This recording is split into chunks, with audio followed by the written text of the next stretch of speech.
doesn't want a happy ending? Everyone deserves and wants a happily ever after. We fail to realize, though, that so many things can go wrong in between.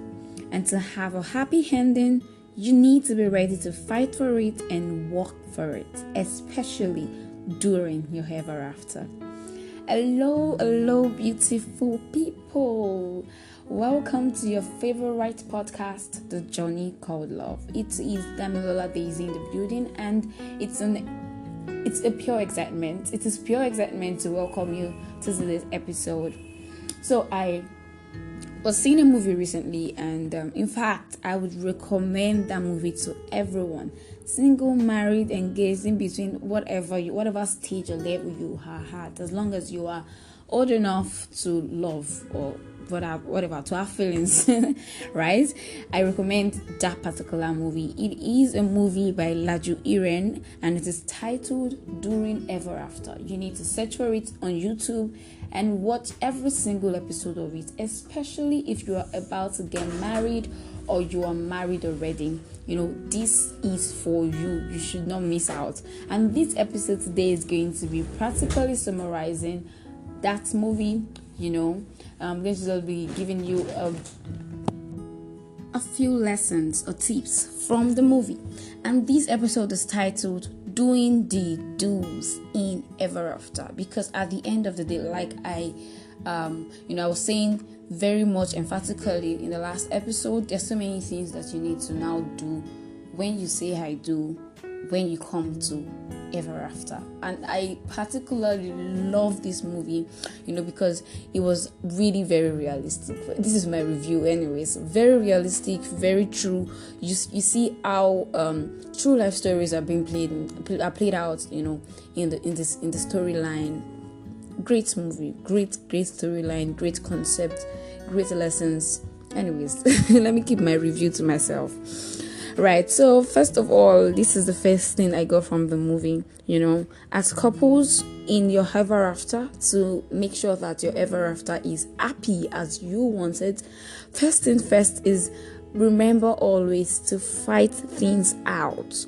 It's normal for couples to have fights. It's pretty normal, yeah. I mean, even siblings do have fights, but it's very important for you to fight things out and settle. It is important that you avoid piling matters up. Once you have a fight or you have an issue about something and then you don't talk about it, you leave it to next day, you keep piling it up and piling up. Before you know it, it gets to a point where you feel like you can no longer put it together and there's an outburst, and then the person or your spouse is like, from where to where now? how was this? Maybe it's just a little thing that it does, and then you just go all blah, blah, blah, blah. And it's like, is it just this little thing I did? I mean, where's this coming from? But you'd avoid that a whole lot, because once your words go out, I mean, it's very difficult for you to sorry. Yes, sorry would probably mend the situation and have you guys move on, but what you've said it. So it is very important for you in marriage, even in your relationship, to avoid piling matters up. Yes, I know that you're trying to avoid being a nag. Yeah, I've heard that before. I don't just want to be a nag. I just want to leave him. I've told him before, if he does not listen, I'm going to just leave him. Well, there are ways to settle things out. I mean, there are definitely ways to talk about things that would not make you come off as being a nag. Definitely, there are ways to communicate. There is nothing as annoying as you did that yesterday too.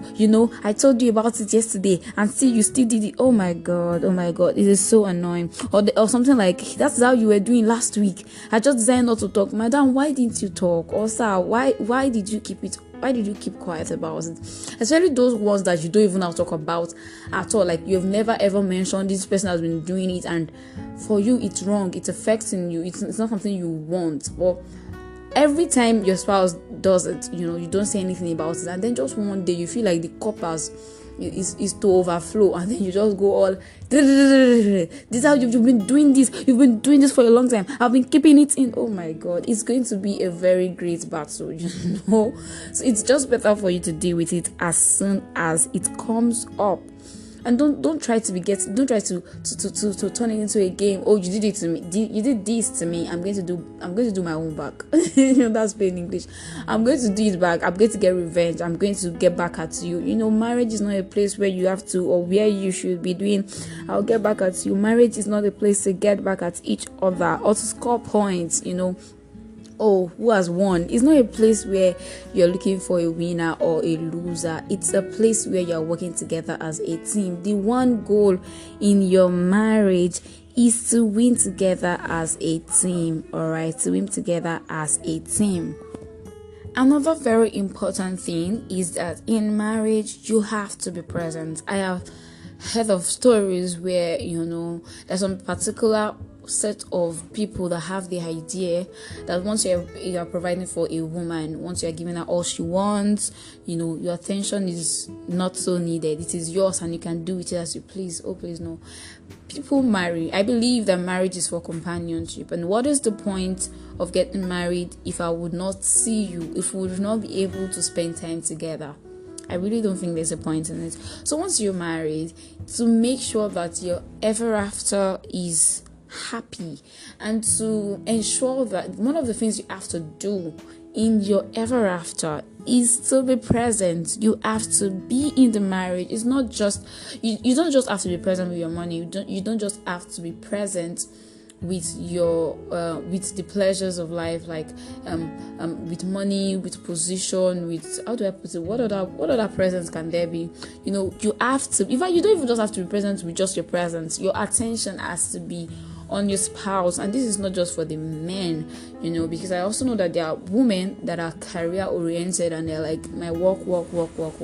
You have to be present. To work, marriage needs time. Sort matters immediately. I've said that before. Things need time. These things need time. You need to put your time into it. You need to understand that once you are married, your devotion is to your husband or your wife, as the case may be. At least, even if it's not all of your devotion, because God is ultimate, so definitely. But majority, a big percent of your devotion is to your spouse. And this brings me to another point that is about putting your spouse in mind for every decision you're about to make. As we grow older, we get to a point in our career where we are faced with, where we get opportunities that are like mind-blowing. You get opportunities to travel out of the country, you get opportunities to work from a very far distance, all those kind of very juicy opportunities that would actually be for the good of the family. Yeah, right. But you need to remember that you are married, and so it is very wrong for you to just make decisions on your own. It's very important that you consult your spouse. Oh, babe, I got this. And you know that, funnily, there are some opportunities that you cannot even discuss with your spouse, because you already know what the response will be like. Not because your spouse does not want your success, or because but because you guys already had a discussion around it. Say, for example, you have a wife that you guys already had a discussion, maybe before you got married, that she doesn't really believe in. See, this is just an example, right? She doesn't really believe in traveling out of the country, like for a very long time, or working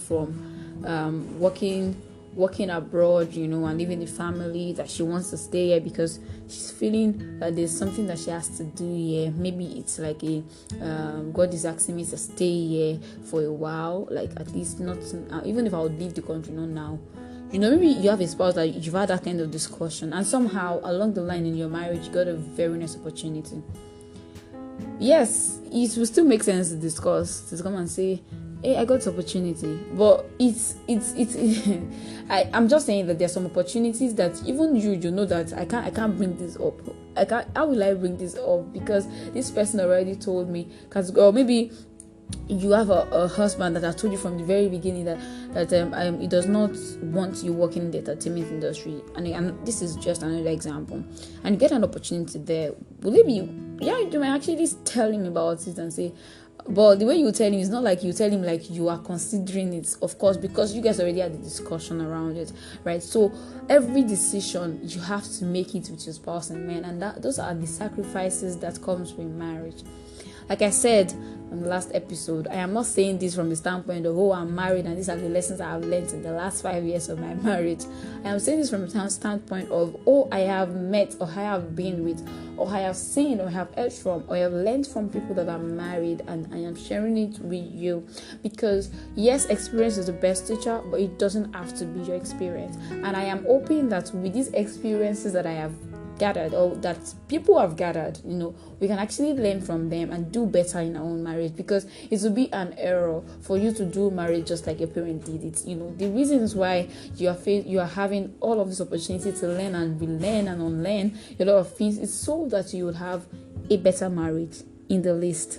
All right, so another thing that I got from that movie, like I said, this episode is practically a summary of the movie. Another thing that I got from that movie is that it is not any man's job to complete you. That's God's job. See, there are times when your spouse would, I don't know, I don't want this to just be about the man, but there are times when your spouse would actually, to feel like they're not there, to feel like you don't feel complete, you don't feel their presence. But you need to understand that it is not their job to complete you. I think this is even an understanding that you should have before you get married. It is God that completes a man. Yes, two ones become, like the Bible says that the man shall leave his father and his mother and join to his wife, and the two shall become one, right? Yes, two become one. But then again, you're one from the very beginning. Thankfully, from the very beginning, God is not saying that it is half that will, and half that will come together to become one. God is saying it is one. So it means that even from before you get married, you're expected to be complete.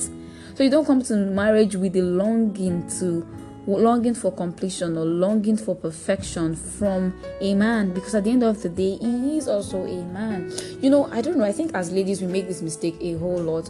We come expecting that our man will be the one to complete us in one area of our life or the other, or that it will perfect, it will be the perfect fit for our imperfections. But at the end of the day, we fail to realize that he's also a man. If you are incomplete, it also means that he is incomplete, right? If you have feelings and weaknesses, he also has feelings and weaknesses. And yes, marriage is a place where you complement each other, definitely.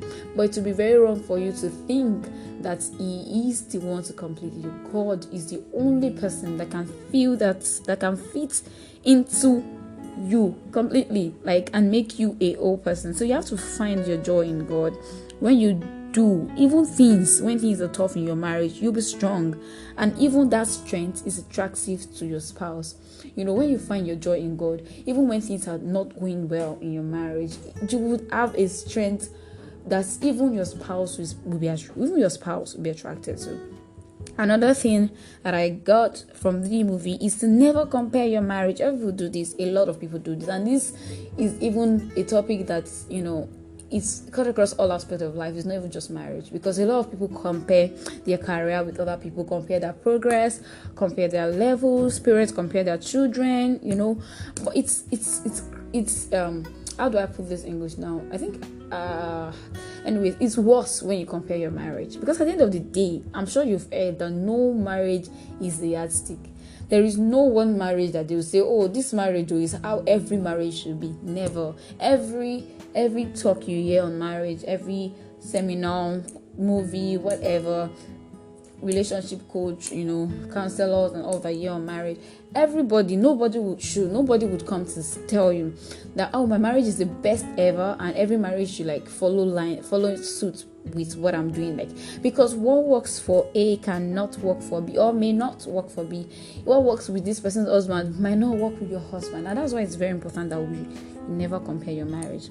Never compare your marriage with other people. Never compare your spouse with other people. Don't even compare your marriage with your parents. This is very important. I feel like this is even way important. In the movie, there's a part where the lead actor was saying something like, it was saying something like his father would never have done the things that he's doing for his wife. And the wife was like, oh, fine, but are you your father?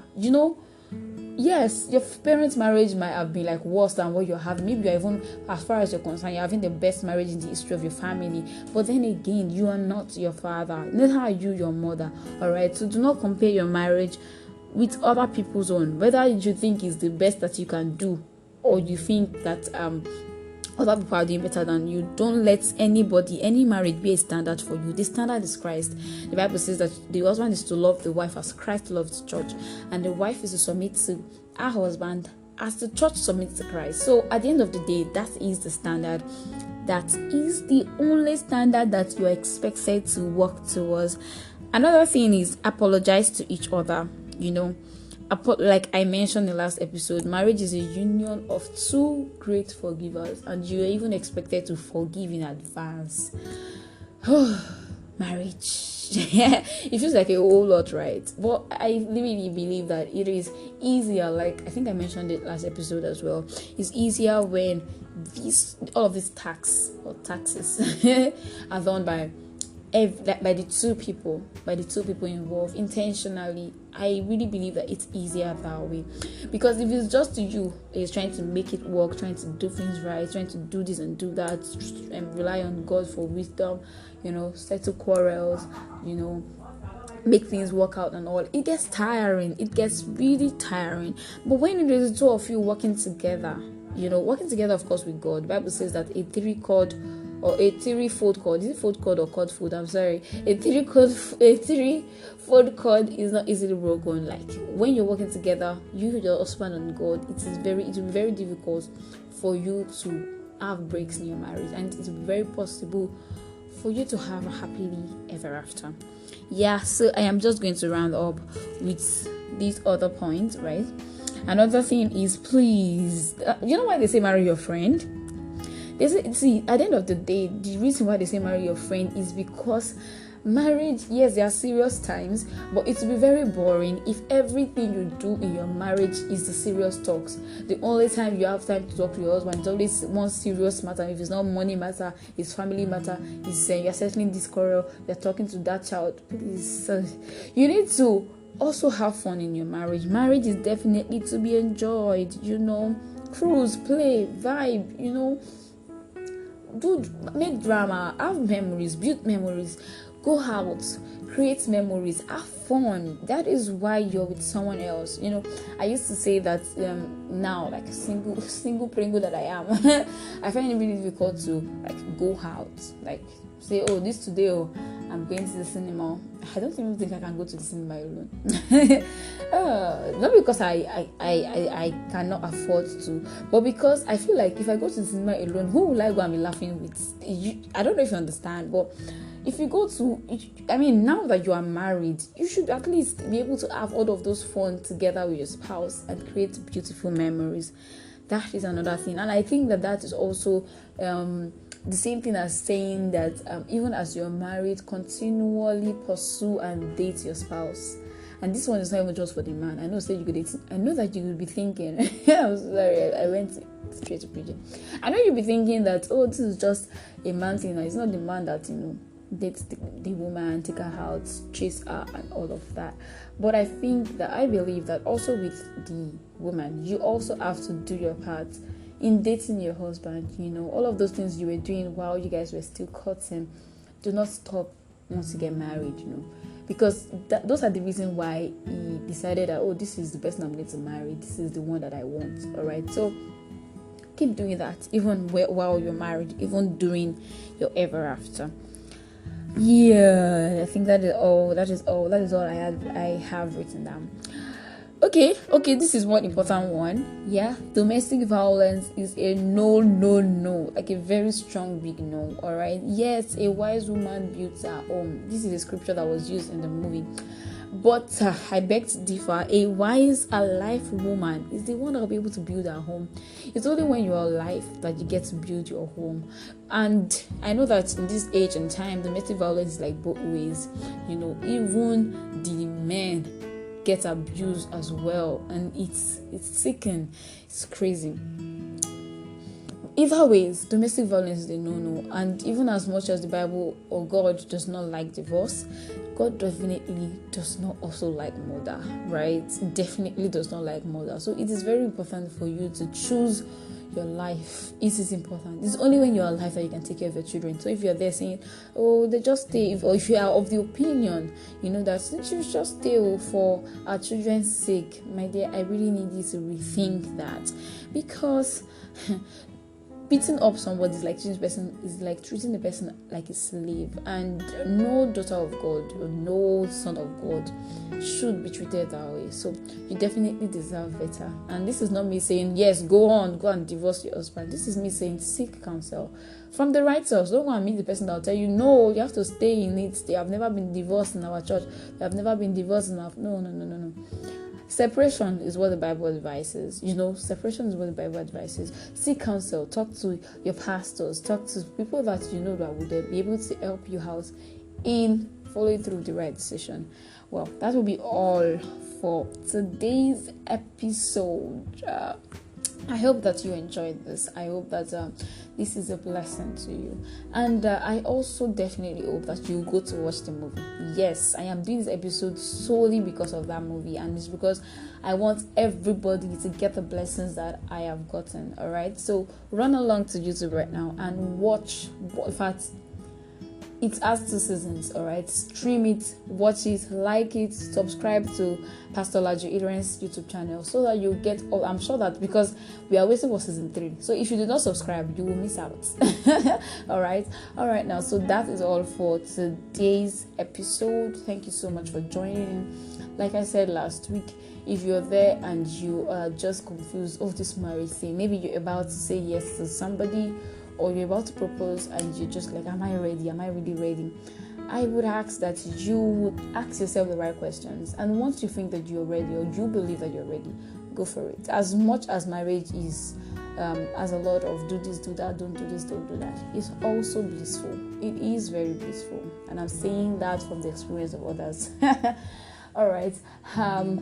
If you also think that you cannot get it right with love, like I said, or like I have always been saying, love is God, God is love, and there is no better place to learn of love than from the one whose name is love.